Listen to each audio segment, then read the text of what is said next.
Moi, je suis Igor Duquesne, je suis un chef de clinique en chirurgie urologique à l'hôpital Cochin. Euh, je, je- je viens de Paris, j'ai été lycéen à Paris, j'ai fait des études de médecine à Paris, donc externe à Paris 5, interne à Paris, et puis chef de clinique à Paris, à l'hôpital Cochin Port-Royal. Euh, voilà, donc plus précisément le parcours, j'imagine. Euh, Ouais, tu as fait ton externat sur Paris, tu dis, tu as passé les ECN en quelle année en fait? J'ai passé les ECN 2014, donc les ECN ancienne formule. C'était pas encore grand retour des QCM, c'était les questions rédactionnelles sur plusieurs jours. C'était, je crois, les avant-derniers épisodes des ECN sous ce format. Et donc, j'ai fait ensuite euh, 5 ans d'internat. Je m'étais arrêté pendant mon internat pendant 1 an pour faire un master 2 de recherche. Euh, et puis, j'ai commencé mon clinica il y a maintenant 1 an et demi. Ok, alors juste pour expliquer un peu à ceux qui sont plus jeunes et qui ne connaissent pas forcément le parcours de l'internat en chirurgie. Alors juste pour expliquer, l'internat en chirurgie, c'est l'internat le plus long en fait, hein, parce que ça dure 6 ans. Ouais. Euh, donc toi, tu as passé les ECN il y a 7 ans, donc presque 8 ans. En fait, Voilà, ouais, ouais. après ton parcours d'interne, on va dire, tu passes ta thèse, quoi, tu es docteur, et ensuite tu pousses un peu plus loin et tu deviens chef de clinique.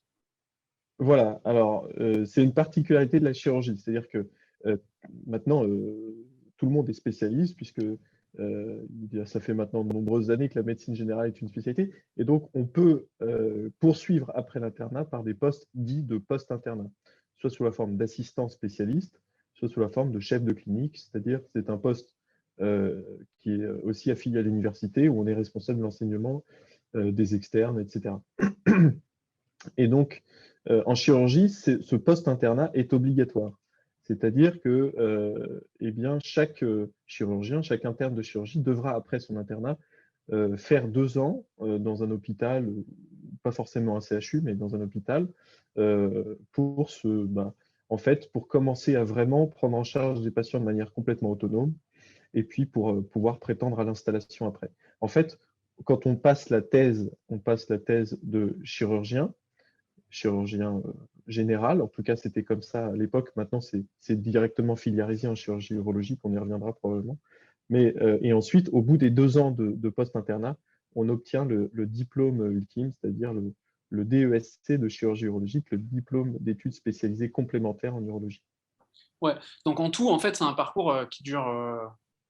Bah, en tout, c'est un parcours que ça fait 6 ans de médecine, Ouais. 5 ans d'internat, en tout cas pour ma formule, puisque moi j'étais encore à l'internat de 5 ans, plus 2 ans de clinica, ça fait un minimum, je dis bien un minimum, parce qu'on peut rajouter des petites années si on le souhaite, un minimum de 13 ans, de 13 ans d'études.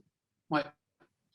Ok. Et en fait, quand tu commences ton internat de chirurgien urologique, alors maintenant, chirurgie urologique, comme tu dis, c'est un DES, c'est-à-dire un diplôme d'études spécialisées en Ouais, chirurgie urologique. En fait, ça dure 6 ans. Maintenant, toutes les spé chirurgicales, donc uro, orthopédie, exact. par exemple, Voilà. chirurgie viscérale, enfin digestive et viscérale, tout ça, maintenant, ça dure 6 ans. Ouais. Et effectivement, après, bah, tu poursuis par le post-internat, le clinica, comme tu dis. Et en Ouais. fait, quand tu es interne donc de chiruro, c'est quoi un peu ton rôle au bloc? J'imagine tu fais pas des opérations tout seul, même quand tu es diplômé, quand tu es chirurgien, tu fais jamais les opérations tout seul. Mais du coup, quand tu commences ton internat, c'est quoi ton rôle au bloc? Alors, le rôle d'un jeune interne, c'est avant d'acquérir les compétences au bloc opératoire, c'est d'abord d'acquérir de devenir un bon interne. C'est-à-dire, un bon interne, c'est d'acquérir l'attitude, le professionnalisme, la rigueur qu'on attend d'un interne, et peut-être encore plus, j'allais dire, un interne de chirurgie. Ensuite, il faut acquérir tout ce qui est des compétences, ce qu'on appelle de salle, c'est-à-dire la médecine périopératoire. Et il se trouve qu'en urologie, il y en a beaucoup de médecine périopératoire. C'est une spécialité qui, pour certains, est considérée comme médico-chirurgicale, même si pour moi, elle est avant tout chirurgicale. Et donc, ça veut dire savoir gérer des complications post-opératoires, soit savoir gérer les patients hospitalisés, savoir consulter et gérer évidemment les urgences les plus basiques. Et ensuite, le rôle au bloc opératoire, ça va être d'aider le chirurgien opérateur. On devient chirurgien opérateur classiquement quand on devient chef de clinique. Et donc ça va être l'aide. Et puis ensuite, petit à petit, on va être nous-mêmes aidés par le chirurgien opérateur sur des étapes en fonction des chirurgiens et des chirurgies réalisées. Donc c'est un rôle progressif et de compagnonnage. Et donc l'interne, même de premier, deuxième, troisième semestre, il opère beaucoup en fait? Ouais, alors oui, il opère beaucoup. Il opère beaucoup, mais ça dépend de plein de facteurs. Mais en urologie, à mon sens, c'est une des spécificités de cette spécialité chirurgicale, c'est qu'il y a cette tradition d'aider rapidement l'interne au bloc opératoire. Et donc, bien sûr, l'interne opère beaucoup. Mais évidemment, ça se fait de manière progressive. Donc, c'est d'abord des choses, entre guillemets, les plus simples, c'est-à-dire savoir ouvrir, savoir fermer un patient. Et puis ensuite, on passe par exemple, en urologie, la chirurgie endoscopique. Et puis, au fur et à mesure, des chirurgies de plus en plus complexes. Mais de toute façon, l'interne, dès ses premiers jours d'internat, va être impliqué de manière active au bloc. Ok. Et après, des questions un peu plus concrètes, parce que voilà, on sait que le métier de chirurgien, c'est un métier qui est très prenant, qui prend beaucoup de temps. Ouais, Là, ce soir, tu es d'astreinte, tu m'as dit juste avant de commencer. ouais, Ça veut dire qu'à tout moment, en fait, on peut exact, t'appeler ouais. pour te demander ton avis et tu peux retourner dans le service ou au bloc. Voilà, là, il se trouve que je suis encore dans le service, mais voilà. Oui, c'est une particularité de la chirurgie. La chirurgie, c'est une spécialité qui est très clinique. C'est-à-dire qu'il faut être très souvent et pendant de nombreuses heures auprès ou proche de nos patients, parce que il y a des urgences, c'est une spécialité à urgence, et aussi parce que les patients qu'on opère, il faut les surveiller de près. Et parfois, malheureusement, les patients se compliquent et il faut savoir réagir à temps. Donc, en pratique, ça fait de longues journées avec, c'est vrai, l'obligation d'assurer une continuité des soins la nuit. Et donc, on a des astreintes ou des gardes assez fréquentes. Et puis, on travaille le week-end aussi, souvent. Et donc, même quand tu es chirurgien senior dans un hôpital ou même en hôpital périphérique, tu gardes toujours ce rythme avec des gardes, tu gardes toujours ce rythme avec des astreintes. Ouais, exactement. On garde toujours ce rythme avec des gardes, avec des astreintes. On garde toujours ce rythme avec ces horaires un peu compliqués. En fait, après, ça dépend de la structure dans laquelle on exerce. Mais et bien évidemment, euh, lorsqu'on exerce surtout en CHU, on est amené à poursuivre l'activité de garde et d'astreinte en permanence. Ouais. Et toi, sur donc le choix de la chirurgie uro, c'est un choix que tu as fait quand, en fait, dans ton parcours? Je l'ai fait assez rapidement. Moi, je ne sais pas si c'est typique ou pas, j'ai fait médecine pour faire de la chirurgie. Et ensuite, avec les cours d'anatomie, les cours de sémiologie, ce qui m'intéressait, c'était plutôt la région abdominopelvienne et la chirurgie dite molle. Vous savez qu'on peut distinguer la chirurgie du mou et la chirurgie du dur entre les orthopédistes, les stomatos, etc. Et donc, mon choix, c'était originellement plutôt orienté vers la chirurgie digestive, comme c'est le cas en fait de beaucoup de chirurgiens urologues. Et puis externe, passé en stage plusieurs fois en chirurgie urologique et puis j'ai découvert une spécialité absolument passionnante avec des voies d'abord bien, à mon sens, plus variées, c'est-à-dire des techniques chirurgicales plus variées qu'en chirurgie digestive. Et c'est pour ça que je me suis tourné vers cette spécialité. Et tu as fait beaucoup de stages de bloc quand tu étais externe? Oui, oui, ouais, c'est vrai que de fait, je voulais être chirurgien, donc j'ai choisi beaucoup de stages chirurgicaux. Ouais, j'en ai fait pas mal. J'ai fait peut-être pas la moitié, mais quasiment la moitié de mes stages d'externe, c'était des stages de bloc. Ok.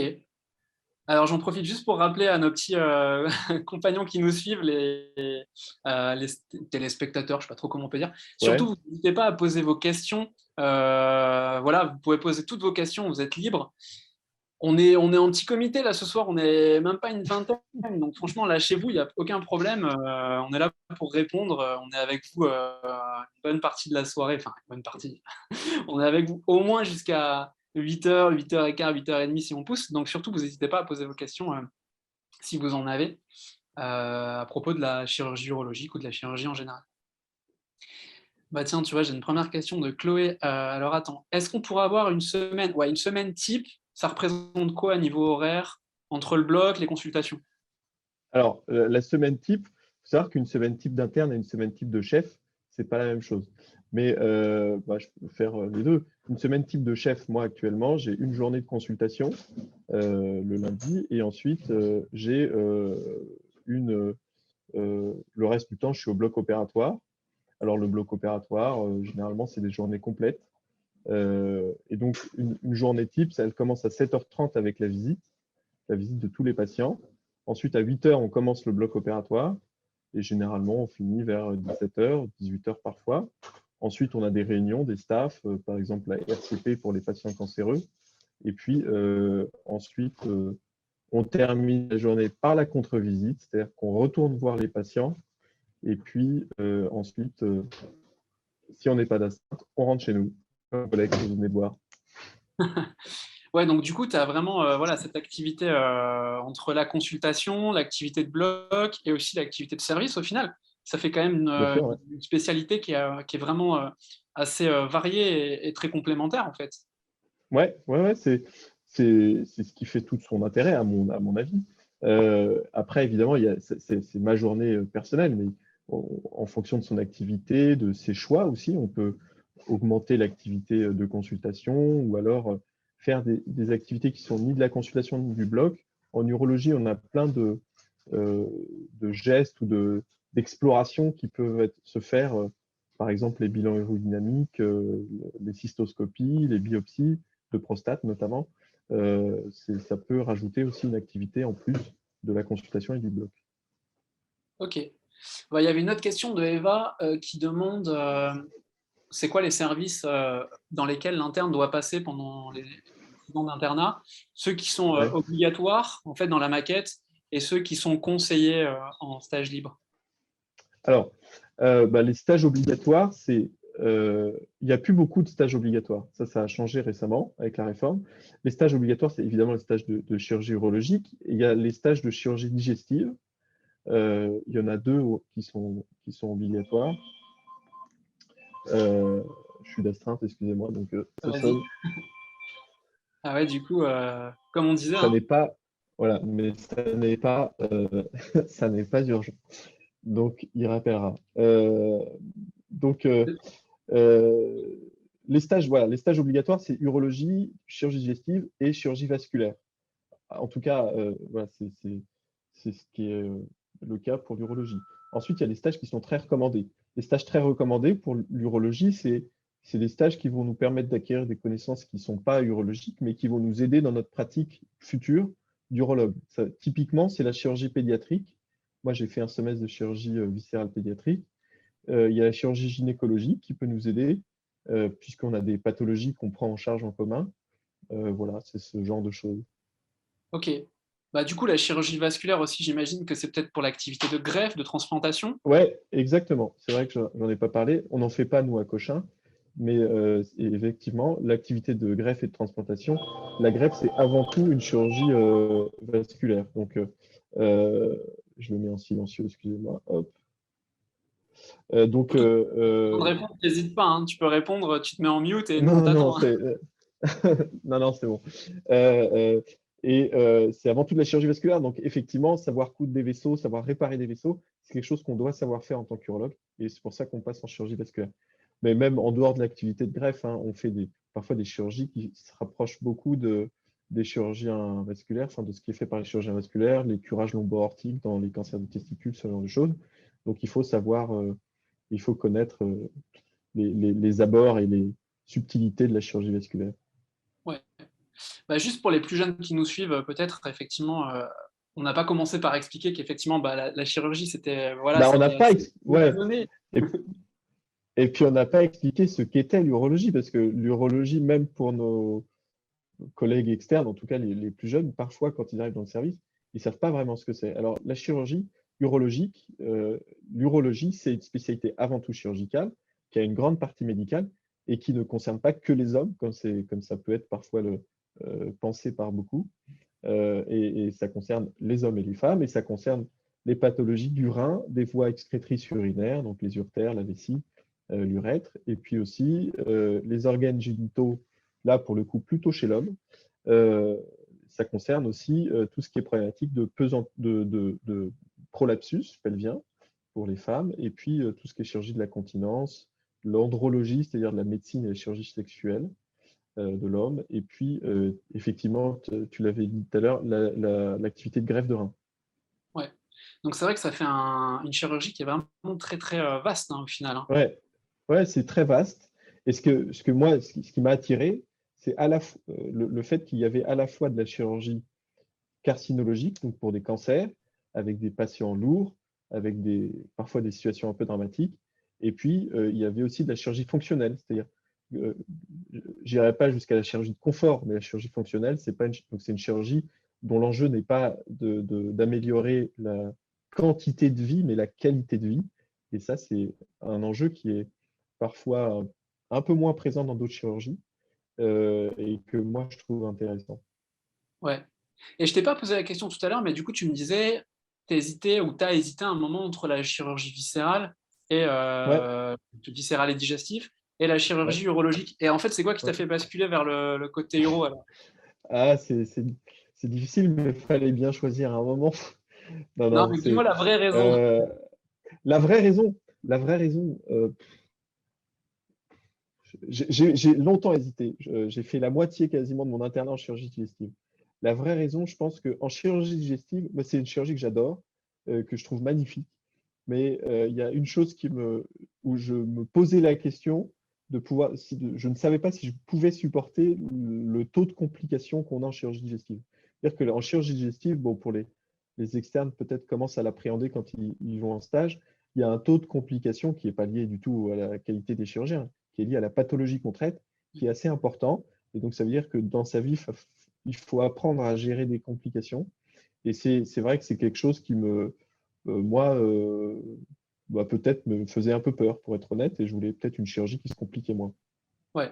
Bah oui, c'est intéressant ce que tu dis. Et pour les plus jeunes, pour qu'ils comprennent bien, parce que c'est assez simple à comprendre, le chirurgien digestif et viscéral, il va s'occuper des tissus mous, mais principalement de l'appareil digestif, hein, du foie, du tube Ouais, digestif, du grêle, du côlon, etc. Donc on imagine bien que quand tu ouvres un côlon, forcément, c'est septique, hein, et donc ça se complique beaucoup voilà, plus que quand ouais, tu peux ouvrir un rein non infecté ou peut-être aller trifouiller des uretères. exactement. C'est un peu la chirurgie, parfois, c'est assez ingrat. On peut tout faire parfaitement et tout se complique, et parfois on fait pas tout mal, mais on n'est pas très satisfait et ça se passe parfaitement. Donc j'ai choisi, c'est vrai, une chirurgie un peu moins ingrate. Alors j'ai une question de Jérôme qui nous demande, après les 6 ans de médecine, est-ce que l'accès à la chirurgie est très demandé? Donc en gros, tu as les 6 ans de médecine, tu passes le CN Oui, ou le sur EDN, est-ce que c'est très demandé? ouais. Alors la chirurgie, c'était très demandé, la chirurgie générale, et ensuite, en fonction de son classement en chirurgie générale, on demandait des sous-spécialités. Donc l'urologie, traditionnellement, c'est plutôt une chirurgie qui est assez demandée pour plein de raisons. Euh, et je pense que ça l'est toujours, maintenant que c'est filiarisé, c'est plutôt bien demandé. Moi, je peux donner un exemple concret. Moi, l'année où j'ai passé l'internat, pour être urologue à Paris, il fallait être, je pense, avant les 2000 premiers, dans mon souvenir, je me trompe peut-être, et je pense que c'est toujours le cas. C'est-à-dire il faut être il y a environ 8000 externes qui passent l'internat par an, et je pense que c'est un chiffre qui tend à augmenter. Et donc, il faut être dans le premier quart pour avoir un poste d'interne d'urologie en Île-de-France. Ouais, c'est ça. Je pense qu'effectivement, ouais, l'uro, même, tu dis le premier quart, mais c'est peut-être même avant le premier quart. Pour avoir Même, une idée. peut-être même avant. Ouais. Peut-être même avant. Ouais. Moi, c'est pas du tout la spécialité la plus demandée, hein, mais ça fait partie d'une spécialité assez demandée. Ouais. Ouais. Ouais, ça fait partie des spécialités effectivement assez demandées. Je pense que voilà, si tu. Alors, je sais plus, c'était Jérôme qui se posait la question. Je ne sais pas si tu es externe, Jérôme, ou si tu es même un peu plus jeune, mais en gros, pour avoir une chirurgie, faut finir dans le premier tiers, quoi, pour être à peu près sûr d'avoir une chirurgie. Voilà. Au-delà de 3800, 4000, en général, tu n'as plus de chirurgie, quoi. Et les chirurgies Ouais. qui partent un peu vers la fin, on va dire, c'est plus le viscéral, le digestif. peut-être à cause des C'est aspects dont tu as l'orthopédie. parlé, et puis aussi peut-être, il y a Oui, un tas d'aspects qui rentrent en jeu, hein, mais il y a pas, il y a, oui, voilà, il y a plein d'aspects qui rentrent en jeu. J'ai parlé de l'aspect qui me concernait moi, qui hmm, n'est pas l'aspect qui, je pense, motive les gens à choisir leur spécialité. Je pense qu'on est assez peu nombreux et on peut tous dire, je pense qu'il y a des choix qui sont extra-médicaux, c'est-à-dire enfin extra-médicaux, mais qui sont importants et qu'il faut prendre en compte, hein. C'est la qualité de vie, les horaires de travail, euh, la rémunération parfois, voilà, ce genre de choses qu'il est normal d'évoquer lorsqu'on choisit sa spécialité. ouais, bah, bien sûr. Et Eva, tu demandes quelles sont les spécialités les plus demandées ces dernières années. Alors, tu parles de spécialités, bon, on va dire chirurgicales, hein, si on se focus un peu sur la chirurgie. T'as une idée un peu? Euh, ouais, ouais, oui, je pense que les spécialités chirurgicales les plus demandées, c'est chirurgie plastique. Euh, Ça part souvent assez tôt. Ouais, Chirurgie urologique, c'est assez demandé. Euh, je, je pense que la chirurgie maxillofaciale est- peut être assez demandée. Après, voilà, après ça s'équilibre entre vasculaire, thoracique, orthopédie, et effectivement, en dernier, la chirurgie viscérale et digestive. Ouais. ouais. Ok. Après, ça dépend aussi, je précise un tout petit peu, mais c'est vrai que ça dépend aussi des villes, on va dire, ou de Ouais, la ouais, région dans laquelle tu veux choisir. Évidemment, c'est quasi une règle générale, mais les régions, bah, Paris, ça part dans les premiers. Les régions du sud, ça part après. Et puis bah, les régions du nord, ça part vers la fin. Bon, évidemment, c'est un peu une généralité, mais ça se ouais, vérifie. souvent. Adrien nous pose une question. Est-ce que Adrien, apparemment, il ne sait pas s'il est gêné par le sang ou pas, parce que bon, il doit être un peu jeune. Mais c'est une question qui n'est pas si bête que ça, parce que même quand on est Non? externe, des fois, on ne sait pas vraiment si on est gêné par le sang ou pas. Je pense que tu peux même raconter, ou je ne sais pas si tu as des anecdotes d'externes qui ne se sentent pas bien pendant leur premier bloc ou des choses comme ça. Oui, bien sûr, Et, et oui, oui, sa ça. question, et sa question, du coup, c'est est-ce que, bah, si on ne sait pas si on est gêné par le sang, est-ce que ça passe avec le temps? C'est-à-dire, est-ce que tu t'habitues ou ça passe pas? Alors, est-ce que ça passe ou ça passe pas? C'est difficile de répondre parce que moi, j'ai jamais été gêné, donc je sais pas. Mais non, s'il y a bien quelque chose qu'on apprend en médecine, et ça, je pense que c'est une expérience que tous les externes font. Quand on est spectateur, tout est difficile à supporter, quel que soit le stage. Quand on est spectateur d'une situation, et encore plus quand c'est des situations dramatiques, comme ça peut être le cas en médecine, c'est toujours difficile. En fait, plus on grandit, plus on vieillit, plus on prend des galons dans notre cursus médical, plus on devient acteur. Et plus on est acteur, plus c'est simple. C'est pas simple, mais plus c'est facile à supporter. Donc voilà. Donc les externes, effectivement, pour qui c'est un premier bloc, on a des externes qui tombent dans les pommes, qui font des malaises, ça arrive, mais ça s'apprend, c'est des choses qui s'apprennent. Ça n'empêche pas, c'est pas parce qu'on fait un malaise la première fois qu'on est au bloc qu'on va pas devenir chirurgien, c'est des choses qui s'apprennent. On apprend qu'il faut bien manger le matin, qu'il faut parfois mettre des chaussettes de contention pour tenir la journée, que voilà, il y a une hygiène de vie. Quand on est chirurgien, il y a une hygiène de vie à respecter pour pouvoir tenir, ouais, c'est sûr. Ouais. Et c'est intéressant, il faut aussi garder en tête, alors bon, tu me dis si je me trompe, hein, mais il faut garder en tête que quand tu as un patient qui est par exemple un patient programmé, que tu ne fais pas forcément dans l'urgence, et que tout est bien préparé, c'est pas forcément des chirurgies où tu saignes beaucoup, ou enfin, en urologie, ça peut être rare de saigner beaucoup, sauf Oui, alors accident. Mais... voilà. Non, non, mais évidemment, il y a, la chirurgie, quand même, normalement, on ne fait pas trop saigner. Bah oui, Enfin, ça peut arriver, mais bon, on le contrôle. Mais non, il faut bien comprendre qu'un bloc opératoire, euh, c'est vraiment un autre monde. C'est-à-dire que lorsque vous voyez, je ne sais pas, j'imagine, mais c'est- si moi, demain, je tombais sur un accident de la voie publique avec euh, un corps abîmé, ça me ferait quelque chose, alors que j'aurais l'habitude de voir des gens ouverts toute la journée. Mais parce que dans un bloc opératoire, les gens sont champés, c'est-à-dire qu'il y a un champ stérile, il y a un cadre, on est là pour soigner, donc c'est beaucoup moins traumatisant. Ça n'a rien à voir. Donc l'appréhension du sang, l'appréhension d'images qu'on peut penser morbides, finalement, ça passe. ouais. Ouais, exactement, ouais. faut garder ça en tête, effectivement. Faut vous rassurer, les plus jeunes.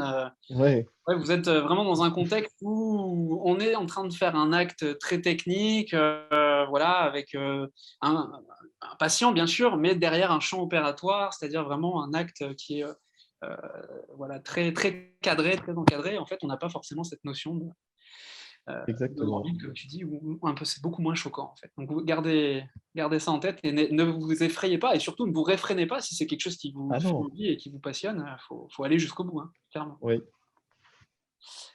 Alors, je regarde un petit peu, donc je vous rappelle que vous pouvez bien sûr poser vos questions sur le chat, vous n'hésitez pas, là il y a quelques questions auxquelles on a répondu. Ouais, d'accord, Jérôme, tu te renseignes pour ton fils et son coloc, ok, qui sont un peu plus jeunes, mais donc si vous avez d'autres questions à poser pour vous renseigner, vous n'hésitez surtout pas, on est là pour répondre à toutes vos questions. Euh, Dans le bloc opératoire, donc bien sûr, tu travailles, bon, tu es chirurgien, c'est toi qui opères, mais tu opères avec ouais. toute une équipe. Tu as vraiment un Oui, travail en équipe. le, Ouais, le bloc opératoire, c'est un travail d'équipe. C'est vrai que c'est un monde à part. C'est-à-dire que c'est un monde qu'on apprend et ça met plusieurs années hein, à appréhender. C'est un monde qui s'appréhende, à mon sens, dès le plus jeune âge. C'est-à-dire si on fait de la médecine et qu'on veut faire de la chirurgie, il faut, dès l'externat, apprendre à être à l'aise au bloc opératoire parce qu'on n'évolue pas au bloc opératoire comme on évolue dans une salle d'hospitalisation, etc. Donc, il y a évidemment des codes, une hiérarchie qui est obligatoire parce qu'il faut comprendre qu'au bout du compte, il y a une grande responsabilité et cette responsabilité repose quasi exclusivement sur les épaules du chirurgien. Et donc, évidemment, il y a une équipe chirurgicale, il y a une équipe d'anesthésie, et puis il y a une équipe paramédicale qui est là pour faire en sorte que tout se passe bien. Donc, c'est beaucoup de gens qui travaillent dans le même but, et c'est aussi ça qui est plaisant hein, en chirurgie. Enfin, moi, ça me plaît en tout cas, c'est ce travail d'équipe. Euh, Souvent dans la bonne ambiance, parfois c'est plus tendu, mais souvent dans la bonne ambiance. bah ouais, parce qu'en fait, moi, c'est vrai que une des premières images, où vraiment la chose qui m'a marqué quand je suis rentré dans un bloc, c'est en fait le nombre de gens qui gravitent dans ta salle opératoire. Moi, c'est un Oui, truc, je me suis dit, mais waouh, j'imaginais. Alors, je me suis jamais fait opérer, tu vois, j'ai jamais eu d'opération, même des dents de sagesse, rien du tout. Et en fait, la première fois que je suis rentré dans un bloc, j'étais externe, et je me suis dit, mais en fait, là, il y a au moins 10 personnes dans cette salle. Parce que oui, il y oui. a le chirurgien, mais t'as pas que ça. Ouais, ouais, il n'y a pas que ça. L'équipe chirurgicale, généralement, on est au moins deux pour opérer. C'est assez rare qu'on soit tout seul. Parce qu'en fait, quand on opère, il faut être aidé. Et généralement, l'aide opératoire, c'est le rôle de l'interne. Euh, et ensuite, il faut parfois, pour des chirurgies lourdes, il faut être instrumenté. C'est-à-dire qu'il faut quelqu'un qui gère les instruments, les différents temps enfin, qu'on utilise pendant les différents temps de l'opération. Et donc, il y a une infirmière du bloc qui est formée et qui ne fait que ça, qui nous instrumente. Et puis après, il y a une infirmière qui est circulante. C'est-à-dire que l'infirmière qui nous instrumente, elle est habillée en stérile avec nous. Donc, évidemment, elle ne peut pas se détacher du champ opératoire. Et donc, l'infirmière circulante qui vient apporter ce qui est nécessaire. Et puis ensuite, euh, derrière le champ opératoire, il y a l'équipe d'anesthésie avec un anesthésiste, mais aussi un infirmier anesthésiste. Et puis à tout ça, bah, s'ajoute éventuellement un interne d'anesthésie, éventuellement un externe de chirurgie, un externe d'anesthésie. Donc ça fait du monde. Ouais, Et donc il faut que ce monde-là cohabite en bonne intelligence. Et c'est pour ça que c'est un monde qu'il faut appréhender. ouais. Bah, du coup, les conseils que tu peux donner aux externes qui se destinent à la chirurgie, c'est voilà, c'est d'aller au bloc, de t'intéresser, de prendre des Bah, instruments, bien sûr, de poser des questions. évidemment. C'est ça, quoi. C'est ça, c'est de s'intéresser, d'être proactif en chirurgie. C'est la clé, à mon avis, de l'externat quand on veut faire de la chirurgie, c'est d'être proactif. Un chirurgien, il est toujours pressé, toujours la tête dans ses problèmes ou dans ses patients. Et donc, et puis, par exemple, en salle de chirurgie, bah, il y a assez peu de personnel médical. Et donc, je- pour les externes qui nous écoutent, s'il y en a et qui sont en stage de chirurgie, il faut aller voir les patients d'eux-mêmes. Il faut ouvrir les dossiers, regarder les indications opératoires et ne pas oublier d'aller au bloc opératoire, parce que c'est notre cœur de métier. Et puis, plus vous êtes là, plus on vous connaît, plus on vous connaît, plus on apprend à vous faire faire des choses. Et donc, c'est comme ça qu'on devient interne de chirurgie. Et c'est vrai en médecine, je pense qu'en médecine, pour les spécialités médicales, c'est pareil. Il faut voir des patients, voir des patients, voir des patients. Il faut être présent au lit du malade. Un malade, une leçon, comme on m'a dit. Exactement, ouais. Alors du coup, Jérôme, tu poses une autre question, mais je t'avoue que, alors tu demandes au niveau de l'affect, est-ce que c'est difficile l'affect, mais c'est-à-dire avec les patients ou je sais pas si tu... Bah, je pense que tout, ouais, enfin, l'affect, c'est quelque chose que, non, mais c'est une question qui est légitime. Quand on est médecin et a fortiori chirurgien, moi, je m'en suis rendu compte en première année de médecine. Ça, c'était peut-être la leçon de mon stage infirmier à la fin de la première année de médecine. C'est qu'en médecine, en fait, on fait mal aux gens. On apprend à faire mal aux gens. Et les gens ne sont jamais contents de voir un médecin, ne sont jamais contents de voir un chirurgien. Ce qu'on leur fait, ça leur fait mal, ça les fait souffrir. Mais c'est dans un but toujours de soigner avec la tentative de guérir. Et donc, c'est quelque chose qui, d'un point de vue de l'affect, est parfois assez difficile à assumer. Quand tout à l'heure, je parlais des complications, quand on a un patient qui se complique après une de nos chirurgies, c'est parfois difficile à assumer. Il faut avoir les épaules solides, il faut savoir s'entourer. Et puis, au-delà de l'affect, il y a aussi le côté physique. Euh, alors, on sait que, bon, c'est pas, je pense qu'on peut le dire, être chirurgien, c'est avoir, d'après certaines études, tu le sais probablement, Olivier, que c'est avoir une espérance de vie qui est un peu diminuée. Je ne veux pas effrayer les gens qui le font, mais c'est les études qui le montrent. Parce qu'il y a une pression, parce qu'on se lève tôt le matin, on ne mange pas toujours, parce qu'on vit la nuit parfois. Voilà, donc effectivement, c'est un côté, il faut être prêt à ça. Mais l'internat, si vous passez l'internat de chirurgie, généralement, vous êtes prêt à ça. Ouais. Et c'est vrai, tout à l'heure, tu disais, alors j'ai pas relevé, mais tu disais, ouais, il faut se préparer, effectivement, il faut avoir une hygiène de vie. Bon, il faut garder en Bah tête oui, que ça peut être long de rester au bloc toute une journée debout, etc. Toi, les opérations sur lesquelles tu peux intervenir et qui sont le plus longues, ça va être quoi comme type d'opération? Et qu'est-ce que ça bah dure combien de temps? oui. Oh, c'est un peu comme les travaux, la chirurgie. On sait quand ça commence, on ne sait jamais quand ça finit. Non, mais en urologie, typiquement une chirurgie longue, par exemple, c'est la cystoprostatectomie euh, plus bricaire. Donc, c'est les patients qu'on opère pour des cancers de vessie, à qui il faut retirer la prostate, la vessie et reconstruire l'arbre urinaire. Donc, c'est des chirurgies qui, bon, évidemment, il y a des cas d'or qui vont très vite, mais quand on est jeune chirurgien comme moi, on peut mettre 6 heures. Pour les cas plus lourds et plus compliqués, on peut mettre 8 heures. Enfin, parfois, ça dure des journées complètes.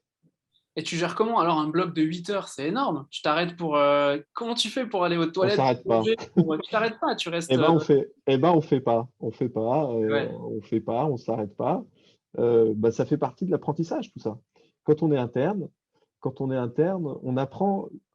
C'est c'est- c'est une mentalité. Alors peut-être que je vais paraître pour un peu un vieux con avec une mentalité vieux con, mais quand on est interne, on doit apprendre l'épuisement physique. Et c'est parce que c'est nécessaire dans notre métier. Et donc, il y a des journées où on ne mange pas, on ne dort pas pendant 36 heures. Voilà. Parce que voilà, parfois c'est nécessaire. Il y a des situations exceptionnelles où ça nous arrive. Et donc, il faut savoir le gérer. Évidemment, on ne peut pas laisser un malade ouvert sans personne qui l'opère. Donc, on ne va pas s'arrêter pour aller sur la croûte. C'est pas possible. Ouais. Bah ouais. Mais c'est vrai ce que tu racontes. Moi, je me souviens pareil d'une journée de bloc qui a duré, je sais plus, c'était de la chardige, hein, ça a duré 8 heures, 10 heures, j'en sais rien. J'étais lessivé, lessivé. Et franchement, je Ah cours oui, des marathons, ouais. je suis sorti du bloc, j'avais eu l'impression que c'était pire qu'un marathon. Et je me suis dit, il y a des gens qui font ça toute la journée, mais waouh, c'est clair qu'ils sont entraînés, c'est clair que ça s'apprend, mais ouais, il faut garder en tête que Ouais. bah, ça peut être difficile, hein, vraiment. Après, je suis passé par là, hein. C'est-à-dire que moi aussi, j'étais externe de chirurgie digestive. Moi aussi, j'étais épuisé. Quand on est acteur, encore une fois, quand c'est nous qui faisons l'opération, c'est beaucoup plus facile à supporter. Voilà. Alors, je dis pas qu'après, on n'est pas épuisé. Évidemment, après, on est épuisé, mais c'est beaucoup plus facile à supporter. Et Donc, c'est du pour coup, ça que, ouais, non, j'allais juste dire, c'est pour ça que quand on a des externes au bloc, il faut que l'externe se force à s'intéresser, se force à pencher la tête pour regarder, se force à nous poser des questions. Mais c'est pour lui, en fait. alors non seulement il va plus apprendre, mais c'est aussi parce qu'il va mieux supporter le temps qu'il va passer avec nous. Ouais, bah oui. Allez, je te pose plein d'autres questions un peu bêtes parce que voilà, des questions que j'ai jamais posées à des chirurgiens. Mais, euh, est-ce qu'il faut être vraiment très très bon en anatomie quand tu es chirurgien? Bon, j'ai une petite idée de la réponse, mais est-ce que tu dois être excellent en anatomie? Alors j'ai deux réponses à te proposer. Vas-y. J'ai la réponse donnée par un chirurgien orthopédiste une fois quand je lui posais une question d'anatomie, qui dit, lorsque tu te rends chez toi, donc de ton lieu de travail à ta rue, tu n'es pas obligé de connaître toutes les rues que tu croises. Donc c'est un peu pareil. C'est-à-dire que, voilà. Mais en même temps, pour te sortir de situations compliquées, t'as plutôt intérêt à connaître l'anatomie. Donc j'ai plutôt tendance à dire qu'il faut connaître parfaitement l'anatomie. Il faut connaître parfaitement l'anatomie, évidemment, qui nous concerne. Moi, je n'y connais pas grand-chose à l'anatomie cérébrale ou ORL, c'est évident. Mais l'anatomie digestive, pelvienne, etc., il faut la connaître sur le bout des doigts. Il faut connaître l'anatomie modale, il faut connaître ses variations, il faut connaître ses origines embryologiques pour la comprendre. Euh, et voilà, donc il faut la connaître. C'est comme si vous appreniez une langue sans en connaître l'alphabet. Yes. Oui, et puis comme tu dis aussi, ça te permet de sortir des fois de situations un peu compliquées, Bah oui, bien sûr. voilà, d'appréhender. C'est aussi tout le travail du médecin, du chirurgien, vraiment d'appréhender au maximum pour ne pas se retrouver dans une situation difficile. Ouais. Alors, ildonomie, tu parles de savoir comment on apprend à s'épuiser physiquement. Bon, on peut Non, pas apprendre à s'épuiser physiquement, mais on en a non, parlé un peu tout à l'heure. Igor, c'est voilà, c'est, t'as dit, bah, ça c'est pendant. vient, quoi. euh, Bah, il faut faire l'internat de chirurgie et puis de fait, voilà. Alors les choses, encore une fois, les choses évoluent. Elles évoluent dans le bon sens. Maintenant, il y a les repos de sécurité. Il y a, je pense, beaucoup de choses qu'on fait plus maintenant et tant mieux. Mais effectivement, pendant l'internat, on pouvait. Moi, j'ai fait des stages où on était en sous-nombre et où on passait une nuit sur deux à l'hôpital. Donc voilà, donc c'est ça, c'est un apprentissage, c'est au long cours. On apprend à faire de l'hôpital notre maison. Et est-ce que des fois, est-ce que tu as regretté ce choix-là? Ou est-ce que tu t'es des fois posé des questions en disant, Oui, bah, ça serait complètement faux et mensonger de dire que j'ai jamais regretté. Je pense qu'il n'y a pas un médecin qui exerce qui n'a pas regretté un jour son choix. Et c'est évidemment encore plus vrai pour la chirurgie. Et à tous les âges. Enfin, je suis jeune, hein, mais euh, externe, je me suis posé des questions. Interne, je me suis posé des questions. Chef de clinique, je me suis posé des questions, évidemment. Mais on est toujours rattrapé par l'adrénaline du bloc, par la passion du métier. ouais. Bon, alors attends, j'ai encore une question de Ildonomi qui nous demande est-ce que tu dors 8 heures par jour? Bon, j'ai un peu la réponse. Est-ce qu'il Non, t'arrive de prendre des médicaments pour rester éveillé? non, Non, bien sûr, non. non, Non, non. c'est comme un pilote de ligne, c'est évident. Quand tu as la vie de patient entre les mains, tu peux pas te permettre de faire n'importe quoi, c'est pas possible. Hein. Non, tu fais pas n'importe quoi. Puis, encore une fois, c'est une hygiène de vie, ça s'apprend.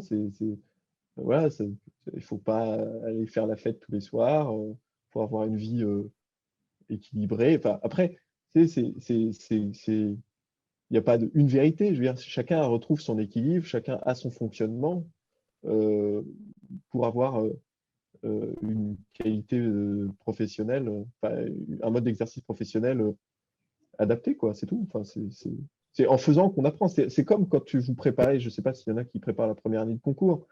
Euh, la question qui se posait en première année, c'était souvent comment on fait pour travailler 12 heures par jour, pour réviser 12 heures par jour. Bah, ça s'apprend en le faisant, tout simplement. C'est-à-dire que plus on travaille, plus on est capable de travailler 12 heures par jour. Bah, là, c'est pareil pour la chirurgie. Ouais. Bah oui, carrément. C'est l'hygiène, c'est l'apprentissage, comme tu dis. Et effectivement, c'est possible, tout le monde peut le faire. Enfin, faut Bien se sûr, forcer, il ah faut oui, travailler, oui, mais tout le monde peut le faire. tout le monde peut le faire. Ça, c'est vrai. Tout le monde peut le faire. Ok. Une petite question, c'est quoi que tu apprécies le plus, toi, dans ta spécialité, vraiment? Bah, moi, c'est opérer. Opérer, euh, c'est souvent, je dis que c'est ma drogue, et je pense que c'est vrai, c'est-à-dire c'est ce qui me motive à me lever le matin. Euh, opérer, c'est aussi, euh, c'est une exigence importante vis-à-vis de soi-même et vis-à-vis des patients. Il ne faut pas faire n'importe quoi. Euh, c'est opérer, c'est savoir s'adapter, donc ça veut dire c'est une réflexion en permanence. Euh, et puis il y a un challenge, il y a toujours des challenges techniques. Donc si on aime bien être un peu manuel, si on est un peu geek entre guillemets avec des nouvelles technologies, tout ça, ça peut intéresser. Donc moi, c'est sûr que c'est opérer que je préfère. Mais c'est vrai ce que tu dis, je pense qu'il y a vraiment la majorité, voire la quasi-totalité de tous les chirurgiens qui disent ça, c'est que d'une part, déjà, ils adorent ce qu'ils font, ils sont passionnés, donc en fait, les 8, 10, 12 heures que tu passes dans ta journée de bloc, en fait, tu la vois pas. Et puis, il y en a beaucoup qui disent aussi, bah, en fait, moi, j'y vais, et j'ai pas l'impression d'aller travailler. En fait, j'y vais, et puis la journée se passe, limite, bah, je suis en train de m'amuser, tu vois. Bah, c'est pas un divertissement Ouais, tout le temps, mais en gros, t'as pas cette notion de... c'est pas une contrainte, quoi, tu es content d'y aller, en fait. C'est vrai? voilà, oui, oui, c'est vrai. Je suis content d'y aller. Ah, évidemment, il y a des choses qui font que parfois on n'est pas content, comme tout le monde. Et puis, en dehors du métier de chirurgien, enfin de la spécialité elle-même, parfois il y a tout ce qu'il y a autour. On peut parler de la PHP, de l'administratif, etc., de tout ce qui se passe en ce moment, qui nous plombe un petit peu le moral. Mais d'une manière générale, tous mes collègues, et moi compris, on est content de venir travailler, on est content de faire ce qu'on fait. Euh, on est ravi d'aller au bloc. C'est ce pourquoi on s'est entraîné et préparé tant et tant d'années. C'est l'aboutissement de tellement de sacrifices que on en profite, quoi. Ok. Bah écoute, c'est un, un témoignage vraiment, vraiment bien. Donc, j'en profite pour les plus d'une vingtaine de spectateurs là, qui est avec nous. Si vous nous suivez toujours, c'est que vous appréciez ce qu'on dit. N'hésitez pas à poser vos petites questions. On reste là encore avec vous une petite dizaine de minutes et puis après, on laissera Igor à son astreinte. Tu vas peut-être rentrer chez toi quand même après la. Ah, ça dépend des coups de fil, je sais pas. Ah ouais, d'accord. Donc, on reste un peu avec vous une dizaine de minutes et vous posez vos petites questions. Adrien, tu dis est-ce que est-ce que tu as beaucoup de décès à gérer et en ce qui concerne les dons d'organes, est-ce que tu en as beaucoup? Alors est-ce qu'il y a beaucoup de décès? Alors, il se trouve que ça, c'est des choses qui changent aussi, hein. Euh, alors déjà, en urologie, c'est une spécialité où les patients euh, décèdent assez peu. En tout cas, décèdent assez peu des suites de leur chirurgie. Ça arrive, malheureusement, mais c'est assez rare. Ensuite, c'est une chirurgie, c'est une spécialité où les pathologies qu'on prend en charge, notamment je pense au cancer, lorsque les patients arrivent à des stades où ils sont susceptibles de décéder, ils ne sont plus hospitalisés en chirurgie. Ils sont ou bien L'oncologie. en oncologie ou alors en soins palliatifs. Et donc, on voit assez rarement des décès, quand même, dans le service. Ensuite, pour ce qui est du don d'organes, le don d'organes, c'est quand même très protocolisé. Généralement, les patients décédés qui sont susceptibles de donner leurs organes, c'est des patients qui décèdent généralement en réanimation. Et donc, c'est plutôt les réanimateurs et les équipes de coordination qui voient les familles, qui gèrent ça. Donc, nous, on est assez loin de ça. Ouais, c'est une question qui revient pas mal, la question du don d'organes. Il y a peut-être un truc qui se passe là chez les plus jeunes. Bah Déjà, la oui, parce semaine que dernière, on a parlé, ouais, déjà la semaine dernière, on a parlé avec un anesthésiste réanimateur. On a eu cette question sur le don d'organes. Je sais pas, il se passe un mais c'est truc. vrai. Non, mais après, ça ne m'étonne pas parce que l'activité de greffe, c'est une activité magnifique. C'est-à-dire que on va prendre un organe chez un patient décédé, puis par le biais d'une chirurgie qui est, somme toute, est pas forcément très compliquée pour la chirurgie rénale, en tout cas. Eh bien, on arrive à améliorer de manière tellement importante la qualité de vie du patient receveur. Donc, c'est sûr que c'est extrêmement satisfaisant. Après, c'est une activité qui a ses désavantages aussi. Bon, c'est discutable. Moi, il se trouve que j'en ai fait interne. Euh, je ne me suis pas orienté professionnellement vers la greffe. Peut-être que j'en referai un jour, mais pour l'instant, j'en fais pas. Ouais. Alors attends, j'ai une autre question un peu sociétale, mais qui te concerne Ah, directement. C'est une question de Noémie là. Est-ce que c'est ta spécialité qui gère les changements de sexe des personnes transgenres? Ouais, c'est une bonne question. Ouais. Ouais, ça. Alors, il faut savoir que, en tout cas, c'est un item. Si je ne sais pas si Noémie est externe ou pas, mais c'est un item d'internat. Il y a un item qui s'appelle sexualité normale et ses troubles. Voilà. Alors, et dans cet item, bon, il est dans cet item, c'est peut-être discutable, mais il y a tout ce qui est problématique de genre. Et c'est évidemment une problématique qui est j'allais dire à la mode, c'est pas le bon terme, mais qui est discutée actuellement. Et donc, on peut être amené, nous, à gérer ce type de patient qui souhaite des transformations de sexe pour une raison ou pour une autre. Et généralement, on le fait quand même de manière combinée avec les chirurgiens plasticiens. Après, ça dépend des régions. Vous savez, c'est des écoles, de la chirurgie. Donc, il se trouve qu'à Paris, c'est plutôt les chirurgiens plasticiens qui font ça. Et nous, on peut être éventuellement mis dans la boucle pour des gestions pour des questions plus urologiques, par exemple, dans les phalloplasties, c'est dans la création d'une verge pour la gestion de l'urètre, etc. Mais par exemple, il y a des villes comme à Lyon où traditionnellement, ce sont plutôt les urologues qui font ça. Donc, c'est les urologues qui gèrent tout de A à Z. Voilà, ça dépend de l'école dans la région dans laquelle vous serez. Ouais.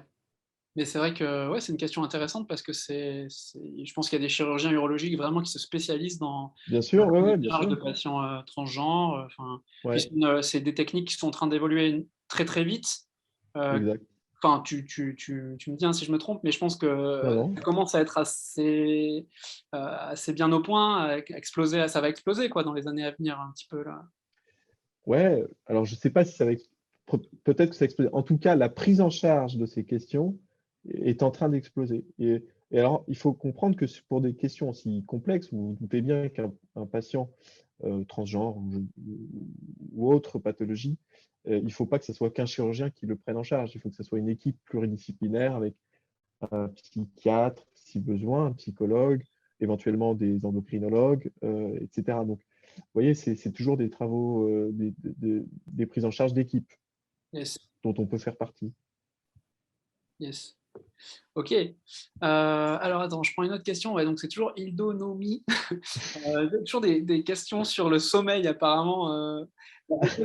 T'es pas obligé Enfin, il faut dormir en fait. Le truc aussi, c'est qu'il faut avoir une hygiène de vie. C'est-à-dire qu'avoir une hygiène de vie, ça veut dire bien manger, mais ça veut dire aussi bien dormir. Donc il faut surtout pas se forcer à s'interdire de dormir, hein. C'est vraiment contre-indiqué. Il faut Ouais. apprendre si tu es quelqu'un qui dort beaucoup ou qui a besoin de sommeil, bah, il faut que tu apprennes à avoir ton rythme par rapport à ce besoin-là. Chacun s'adapte, hein. On peut être chirurgien et avoir besoin de beaucoup de sommeil, hein. C'est C'est c'est- pas... c'est une question qui est absolument légitime, hein. Moi-même, j'étais un bon dormeur, mais en fait, ça s'apprend à moins dormir. C'est comme tout. Comme toi, tu fais du marathon, j'en serais bien incapable, mais peut-être qu'en m'entraînant, j'y arriverai. Ouais, Voilà, donc c'est pareil pour le sommeil. Alors après, tu parles de records. Je pense que les records, c'est quand même quand on est interne. Donc j'ai dû faire des semaines à, je sais pas, 150 heures de travail par semaine. Et quand vous comptez les nuits, forcément, ça chiffre vite. Voilà. Non, mais c'est sûr que une nuit sur deux sans dormir, ça m'est arrivé. Mais on ne tient pas beaucoup. Mais donc il y a un moment où il faut évidemment savoir dire stop. Et personne, absolument personne, ne peut vous reprocher de dire, voilà, je suis fatigué, il faut que je m'arrête. C'est normal. bah, bien sûr, bien sûr. Et comme tu l'as dit, il y a les repos de sécurité, il y a beaucoup de choses qui ont Maintenant, évolué. il y a les repos de sécurité, voilà, qui sont quasiment partout mis en œuvre, donc c'est bien. Alors, on va garder encore quelques petites minutes pour la fin. Si vous avez vos dernières petites questions, c'est maintenant qu'il faut les poser. Est-ce que toi, il y a, bon, alors peut-être pas une anecdote, mais on va dire quelque chose dont tu es vraiment très fier, je sais pas, un patient qui t'a marqué ou une situation qui t'a marqué, et vis-à-vis de laquelle tu es fier d'avoir fait ce que tu as fait? Euh, ouais, je suis peut-être un peu mal à l'aise avec la fierté, mais non, mais bah, évidemment, j'ai plusieurs patients auxquels je me suis attaché et je suis très content d'avoir pu les aider. Donc, j'ai plusieurs patients euh, à qui je me suis vraiment attaché, auxquels je, j'ai une vraie relation d'affection pour eux. Euh, voilà. Donc, Bah, il y j'en a ai des... plusieurs. Alors, j'ai pas d'exemple en particulier, mais non, après, c'est sûr que, alors, ça dépend ce qu'on aime, et il faut comprendre que en chirurgie, enfin, il y a plein de choses qui sont possibles. Mais par exemple, quand vous greffez un patient, c'est extrêmement satisfaisant. Bon, il se trouve que moi, je fais pas ça, mais moi, ce que je préfère, par exemple, c'est enlever une tumeur. Voilà. Et ben, quand j'ai enlevé un cancer à un patient et que je lui dis, bah voilà, vous êtes guéri, ou alors qu'on n'a plus maintenant qu'à vous surveiller, bah, c'est quand même sympa, ça. C'est quand même un bon sentiment. On est content. Ouais, ouais, ouais, c'est vrai. Alors, Ildonomi, est-ce que vous pouvez faire des podcasts sur les différents sujets comme le sommeil, les spécialités, les items? Bah, ouais, c'est très bien de faire des podcasts. Mais cela dit, tu sais qu'il y a quand même pas Ça mal de existe. podcasts médicaux qui Ouais, ça existent. existe. Ouais. Et il y en a qui sont très intéressants que je te conseille vivement de suivre. Donc, tu peux aller voir sur Spotify, sur d'autres plateformes de podcasting, parce qu'il y a des médecins qui parlent voilà, aussi de leur vie, de leur quotidien, qui racontent ça très très bien. Et Ouais. c'est très intéressant, c'est assez formateur. Enfin, je conseille. Alors, pour l'urologie, si je peux me permettre de le placer, pour l'urologie, il y a un podcast fait par l'AFUF. Le nom n'est pas très joli, mais La l'AFUF, l'AFUF, c'est l'Association française des urologues en formation. Alors, ils ont créé un podcast qui s'appelle bêtement Podcafuf et qui évoque évidemment des problématiques urologiques, bon, très, très pour la spécialité et pour le spécialiste, donc ils sont pas. Mais il y a aussi des thématiques de la vie quotidienne. Et c'est des choses très intéressantes. Il y a comment être père quand on est chef de clinique, comment c'est quoi être femme et chirurgien, vous voyez, ce genre de choses. Ouais. Ouais, c'est vrai qu'on trouve des petites mines, des petites pépites sur Spotify, donc vraiment, n'hésitez pas à aller voir. Et puis, moi, j'en profite pour dire aussi que nos podcasts, enfin, nos enregistrements live seront disponibles, rediffusés, soit sur le site des cours Galien, soit sur notre YouTube de ConfPlus. Enfin, vous pourrez les retrouver aussi, donc bah, vous n'hésitez pas si vous voulez les revoir, ou même en parler à vos amis pour qu'ils visionnent. Ça sera avec plaisir de les avoir et d'avoir des vues. Voilà, si ça sert à quelqu'un, c'est très bien. Bah écoute, je te propose de te laisser le mot de la fin. Si tu as un conseil ou éventuellement Ouais. quelque chose à donner à nos jeunes auditeurs, là, qu'est-ce que tu leur conseillerais pour réussir? Toujours ma question un peu bête, mais bon.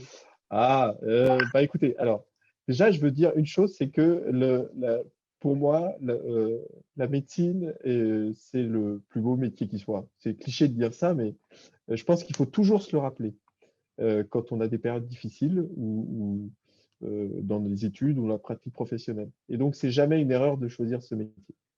Néanmoins, si on sent qu'on a fait l'erreur de choisir ce métier, il faut avoir le courage d'arrêter parce qu'il y en a qui ont une telle pression d'avoir réussi des concours difficiles et qui n'osent pas arrêter. Il faut aussi savoir arrêter. Donc, bon, ça, c'est peut-être un autre sujet. Mais pour ce qui est de l'urologie, euh, c'est ma spécialité chérie, celle que j'ai choisie avec passion. Je pense qu'il ne faut jamais oublier que la médecine, les études et aussi la pratique médicale, c'est une course de fond. On ne vous demande jamais d'être le meilleur à un instant T. On vous demande d'être toujours bon. Donc, il faut avoir une bonne hygiène de vie, être régulier, ne jamais se mentir, ne jamais mentir aux patients. Et puis voilà, tu l'as dit, Olivier, c'est un métier qu'on fait quand on se lève le matin, on n'a pas l'impression d'aller travailler. Donc ça, je pense qu'on a la chance de pouvoir faire ça. Euh, je ne sais pas trop qui nous écoutait ce soir, quel était le profil, mais euh, il faut pas se limiter ou se freiner ou se laisser freiner par des questions de sommeil, de se dire ah ben je suis pas habile de mes mains ou alors j'ai peur du sang. Tout s'apprend, tout se règle. On Ouais. s'habitue à tout. Bien sûr. Et puis bah, surtout, vous pouvez poser vos questions, vos interrogations si vous êtes externe, si vous êtes plus jeune. Posez vos questions aux plus anciens, posez aux internes, posez vos questions voilà, aux chefs de clinique parce que bah, ils sont passés par là, on est passé par là, on aura probablement les réponses à vous apporter. Bien sûr, à un moment, tout le monde doute. Bien sûr, à un moment, on se pose des questions. Bien sûr, à un moment, on peut se remettre en cause. Mais voilà, il y a aussi vos aînés qui sont là. Puis, faut rappeler quand même que la médecine, c'est vraiment un compagnonnage, quoi. Donc, Ouais. je le rappelle, je pense que je l'ai déjà dit dans les épisodes précédents, mais surtout, voilà, ne soyez pas trop timide quand même et essayez de tirer le meilleur parti de vos aînés parce qu'ils auront toujours des bons conseils à vous donner. T'es d'accord? Je suis tout à fait d'accord et je veux rebondir sur ça. C'est que les réformes ont, à mon sens, un défaut, c'est d'avoir transformé les externes, puis maintenant les internes, en étudiants. Ne soyez pas que des étudiants, soyez vraiment nos jeunes collègues. Nous, on veut vous considérer comme nos jeunes collègues, et c'est-à-dire vous traiter avec le respect qui vous est dû et la bienveillance qui vous est due. Et donc, il faut ne pas hésiter à vous bah, voilà, à nous poser des questions parce qu'effectivement, on est tous passés par les mêmes choses et on sera très heureux, comme j'ai été très heureux, de répondre à toutes ces questions.